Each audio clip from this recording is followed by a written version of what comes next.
আসসালামু আলাইকুম সুপ্রিয় দর্শক শ্রোতা, রুবেল টেক বিডি চ্যানেলের পক্ষ থেকে আমি মোহাম্মদ রুবেল হোসেন আপনাদেরকে জানাই অসংখ্য ধন্যবাদ। তার দর্শক, আশা করি ভালো আছেন। দর্শক, আবারও শুরু করছি নতুন একটি জব সার্কুলার নিয়ে, সরকারি জব, গণপ্রজাতন্ত্রী বাংলাদেশ সরকার। তার দর্শক শ্রোতা, একটি নিয়োগ বিজ্ঞপ্তি প্রকাশ পেয়েছে, তা আমি আলোচনা করব। শিক্ষাগত যোগ্যতা কতটুকু লাগবে এবং বেতন কত এবং কোন কোন পদে কতজন লোক নেবে সে বিষয় নিয়ে আলোচনা করব এবং কিভাবে অনলাইনে আবেদন ফর্ম পূরণ করতে হবে এবং সেটি নিয়েও আলোচনা করব। তা দর্শক, ভিডিওটি কোথাও স্কিপ করবেন না, মনোযোগ সহকারে দেখবেন। আমি এখন শুরু করছি আলোচনা। তা দর্শক, দেখতে পাচ্ছেন 1 নম্বরে বলা হয়েছে মেকানিক, আর এই পোস্টে লোক সংখ্যা নেবে মাত্র একজন। আপনার বেতন দেওয়া আছে ৯,৭০০ টাকা থেকে ২৩,৪৯০ টাকা, আর গ্রেড 15। তা দর্শক, বলা হয়েছে যোগ্যতা সম্পর্কে মাধ্যমিক স্কুল সার্টিফিকেট বা সমমানের পরীক্ষা উত্তীর্ণ এবং 1 বছর মেয়াদি রেডিও বা টিভি ট্রেড কোর্স এর সার্টিফিকেট থাকতে হবে। তা দর্শক, আশা করি বুঝতে পারছেন। আর 2 নম্বরে বলা হয়েছে কাঠ মিস্ত্রি, আর গ্রেড হচ্ছে 15, বেতন দেওয়া আছে ৯,৭০০ টাকা থেকে 23,490 টাকা, আর যোগ্যতা লাগবে জুনিয়র স্কুল সার্টিফিকেট পরীক্ষায় উত্তীর্ণ অথবা 8ম শ্রেণী পাস। তা দর্শক, আশা করি বুঝতে পারছেন, 8ম শ্রেণী পাস হলে চলবে। 3 নম্বরে বলা হয়েছে অফিস সহকারী, আর বেতন দেওয়া আছে ৯,৩০০ টাকা থেকে 22,490 টাকা। তা দর্শক, এ পোস্টের লোক সংখ্যা নেবে মাত্র একজন। বলা হয়েছে কোনো স্বীকৃত বোর্ড হইতে অনন্য দ্বিতীয় বিভাগ বা সমমানের জিপিএতে উচ্চ মাধ্যমিক সার্টিফিকেট বা সমমানের পরীক্ষায় উত্তীর্ণ। খতে বলা হয়েছে কম্পিউটার ব্যবহৃত দক্ষতা থাকতে হবে এবং গতে নির্ধারিত ব্যবহারিক পরীক্ষা উত্তীর্ণ হতে হবে। তা দর্শক, আশা করি বুঝতে পারছেন। 4 নম্বরে বলা হয়েছে গাড়ি চালক, ড্রাইভার, এখানে বেতন দেওয়া আছে ৯,৩০০ টাকা থেকে 22,490 টাকা, আর এ পদে লোক সংখ্যা নেওয়া হবে 2 জন। কতে বলা হয়েছে কোন স্বীকৃত বোর্ড হইতে জুনিয়র স্কুল সার্টিফিকেট বা সমমানের পরীক্ষায় উত্তীর্ণ। খতে হালকা গাড়ি চালানোর বৈধ হালকা ড্রাইভিং লাইসেন্স থাকতে হবে।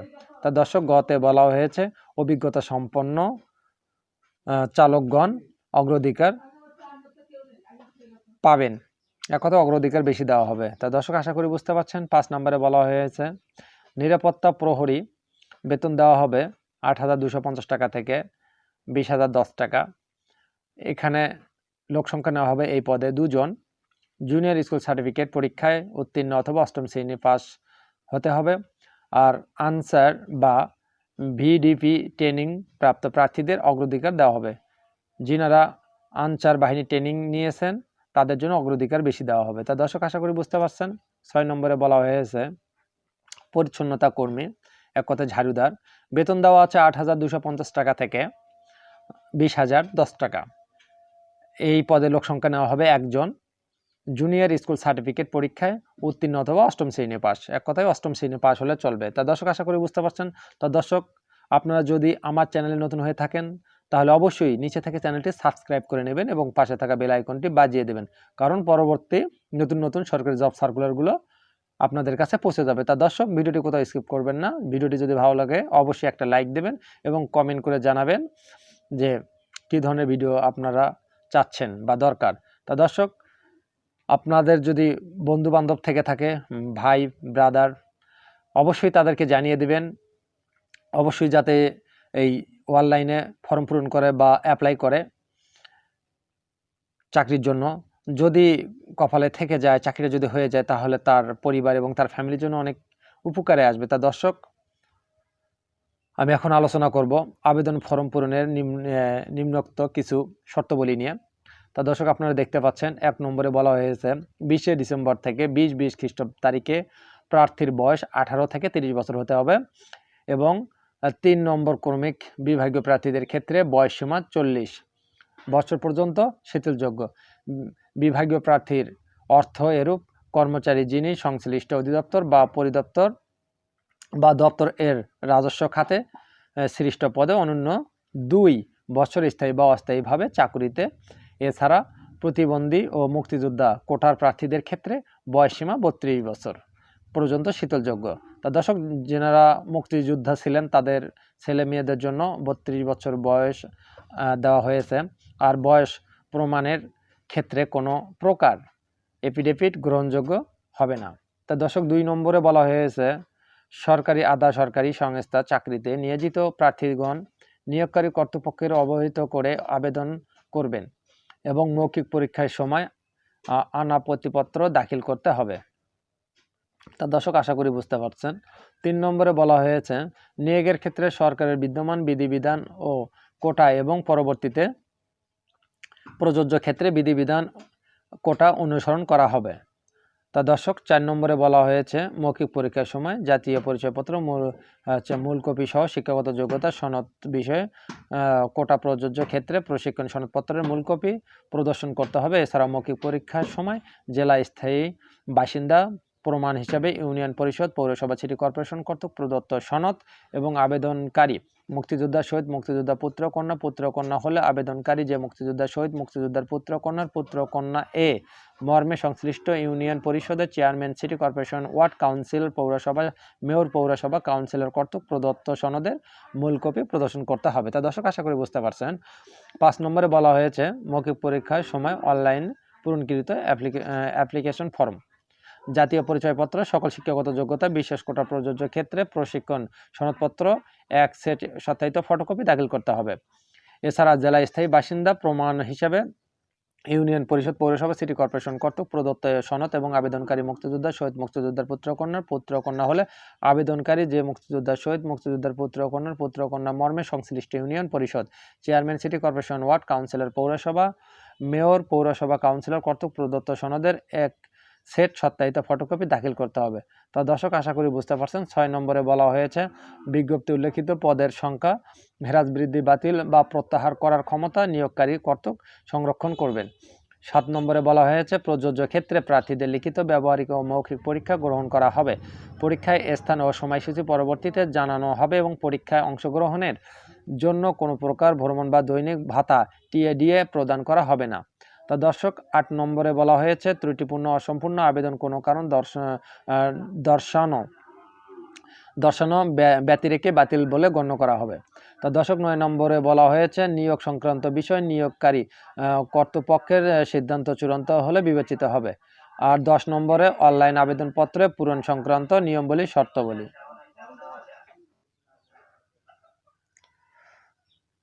তা দর্শক, পরীক্ষা অংশগ্রহণের ইচ্ছুক ব্যক্তি আপনার nimc.teletalk.com.bd ওয়েবসাইটে আবেদনপত্র পূরণ করতে পারবেন। দর্শক, তারপরে অনলাইনের আবেদনপত্র পূরণ, আবেদনের ফি জমা দান শুরুর তারিখ, সময় 22 তারিখ 12 মাস 2020 খ্রিস্টাব্দ, তারিখ সকাল 10টা। আর নাম্বার 2 হচ্ছে অনলাইনে আবেদনপত্রের জমা তারিখ, সময় হচ্ছে 11 তারিখ 1 মাস 2021 খ্রিস্টাব্দ, তারিখ বিকাল 5টা পর্যন্ত। উক্ত সময়সীমার মধ্যে ইউজার আইডি প্রাপ্ত প্রার্থীদের অনলাইনে আবেদনপত্র সাবমিট এর সময় থেকে পরবর্তী 72 ঘন্টার মধ্যে SMS ও পরীক্ষার ফি জমা দিতে হবে। তা দর্শক, হতে বলা হয়েছে অনলাইনে আবেদনপত্র প্রার্থী তার স্বাক্ষর 60 KB এর মধ্যে দৈর্ঘ্য 300 গুণন প্রস্থ 80 পিক্সেল হতে হবে এবং সদতলা স্পষ্ট রঙিন ছবি লাগবে 100 KB হতে হবে। দৈর্ঘ্য হচ্ছে 300 গুণন প্রস্থ 300 পিক্সেল, স্ক্যান করে নির্ধারিত স্থানে আপলোড করতে হবে। তা দর্শক, আশা করি বুঝতে পারছেন। গতে বলা হয়েছে অনলাইনে আবেদনপত্র পূরণকৃত তথ্য যেহেতু পরবর্তী সকল কার্যক্রম ব্যবহৃত হবে, সেহেতু অনলাইনে আবেদনপত্র সাবমিট করার পূর্বেই পূরণকৃত সকল তথ্য সঠিকভাবে সম্পর্কে প্রার্থীদের শতভাগ নিশ্চিত করতে হবে। তা দর্শক, আশা করি বুঝতে পারছেন। ঘতে বলা হয়েছে প্রার্থীর অনলাইনে পূরণকৃত আবেদনপত্র একটি রঙিন প্রিন্ট কপি পরীক্ষা সংক্রান্ত যে কোনো প্রয়োজনে ব্যবহার নিমিত্তে সংরক্ষণ করবেন। নম্বরে বলা হয়েছে SMS প্রেরণের নিয়মাবলী, পরীক্ষায় ফি প্রদান, অনলাইনে আবেদনপত্র অ্যাপ্লিকেশন ফর্ম যথাযথভাবে পূরণ করে নির্দেশনা মতো ছবি এবং স্বাক্ষর আপলোড করে আবেদনপত্র সাবমিট করতে হবে। সম্পূর্ণ হলে কম্পিউটার ছবি সহ অ্যাপ্লিকেশন পারভিউ দেখা যাবে। নির্ভুলভাবে আবেদনপত্র সাবমিট করা সম্পূর্ণ হলে প্রার্থীর একটি ইউজার আইডি, ছবি এবং স্বাক্ষরযুক্ত একটি অ্যাপ্লিকেন্টস কপি পাবেন। উক্ত অ্যাপ্লিকেন্টস কপি প্রার্থীর ডাউনলোড পূর্বক রঙিন প্রিন্ট করে সংরক্ষণ করবেন। অ্যাপ্লিকেন্টস কপিতে একটি ইউজার আইডি নম্বর দেওয়া থাকবে। ইউজার আইডি নম্বর ব্যবহার করে প্রার্থীর নিম্নোক্ত পদ্ধতিতে যে কোনো টেলিটক পার পেড মোবাইল নম্বরের মাধ্যমে 2টি SMS করে পরীক্ষার ফি বাবদ ক্রমিক 1 থেকে 4 এর উল্লেখিত পদে আবেদন ক্ষেত্রে 112 টাকা এবং ক্রমিক 5 থেকে 6 উল্লেখিত পদে আবেদন ক্ষেত্রে মাত্র 56 টাকা 72 ঘন্টার মধ্যে জমা দিতে হবে। তা দর্শক আশা করি বুঝতে পারছেন। এখানে বিশেষভাবে উল্লেখ, যে কোনো অনলাইন আবেদনপত্রে সকল অংশ পূরণ করে সাবমিট করা হলে পরীক্ষা ফি জমা না দেওয়া পর্যন্ত অনলাইন আবেদনপত্র কোনো অবস্থাতেই গৃহীত হবে না। তা দর্শক আশা করি বুঝতে পারছেন। প্রথমে কিভাবে SMS পাঠাবেন সেটি নিয়ম দিয়ে দিয়েছে। NIMC space user ID space in করতে হবে 16322-তে। তা দর্শক আশা করি বুঝতে পারছেন। আপনারা একটু কষ্ট করে দেখে নেবেন। ওয়েবসাইটে চতে বলা হয়েছে প্রবেশপত্র প্রাপ্তির বিষয়টি, হেডলাইন দেওয়া আছে আপনার NIMC.Teletalk.com BD ওয়েবসাইট একটি প্রার্থীর মোবাইল ফোন SMS এর মাধ্যমে শুধু যোগ্য প্রার্থীদেরকে যথাযথভাবে জানানো হবে অনলাইন আবেদনপত্র প্রদত্ত প্রার্থীর মোবাইল ফোনে পরীক্ষা সংক্রান্ত যাবতীয় যোগাযোগ সম্পূর্ণ করা হবে। বিধায় উক্ত নম্বরটি সার্বক্ষণিকভাবে সচল রাখা উচিত এবং SMS পড়া এবং প্রাপ্ত নির্দেশনা তাৎক্ষণিকভাবে অনুসরণ করা বাঞ্ছনীয়। তা দর্শক আশা করি বুঝতে পারছেন। ছতে বলা হয়েছে পরবর্তী রোল নম্বর, পদের নাম, ছবি, পরীক্ষার তারিখ, সময়, স্থান এবং কেন্দ্রের নাম ইত্যাদি তথ্য সম্বলিত প্রবেশপত্র প্রার্থীর ডাউনলোডপূর্বক রঙিন প্রিন্ট করে নেবেন। প্রার্থী প্রবেশপত্রটি লিখিত পরীক্ষা অংশগ্রহণের সময় এবং উত্তীর্ণ হলে ব্যবহারিক পরীক্ষার সময় অবশ্যই প্রদর্শন করবেন। যতে বলা হয়েছে শুধু টেলিটক প্রিপেড মোবাইল ফোন থেকে প্রার্থীগণ নিম্নবর্ণিত SMS পদ্ধতি অনুসরণ করতে পারবেন। নিজ নিজ ইউজার আইডি এবং পাসওয়ার্ড পুনরুদ্ধার করতে পারবেন। ইউজার আইডি জানা থাকলে NIMC space help space user ID space user ID send 16322। Example NIMC help user ABCDEF এবং সিন 16322-তে। আর 2 নম্বরে পিন নম্বর জানা থাকলে NIMC space help space PIN space pin number send করতে হবে 16322-তে। এক্সাম্পল নিচে দেওয়া আছে। তা দর্শক আশা করি বুঝতে পারছেন। ভিডিওটি যদি ভালো লেগে থাকে অবশ্যই চ্যানেলটি সাবস্ক্রাইব করে নেবেন এবং পাশে থাকা বেল আইকনটা অবশ্যই বাজিয়ে দেবেন। তা দর্শক এ পর্যন্তই। তা দর্শক অবশ্যই ভিডিওটি বেশি করে শেয়ার করবেন, কারণ আমাদের যে ভাই ব্রাদার আছে ওনারা যেন এই সার্কুলারটি দেখতে পারে এবং দেখে আবেদন করতে পারে, এবং তারা যদি একটি সরকারি জব সার্কুলার পায় তাহলে তাদের ফ্যামিলির জন্য এবং তাদের নিজের জীবনের জন্য একটি গুরুত্বপূর্ণ ভূমিকা এবং পালন করবে। তা দর্শক ভালো থাকবেন, সুস্থ থাকবেন।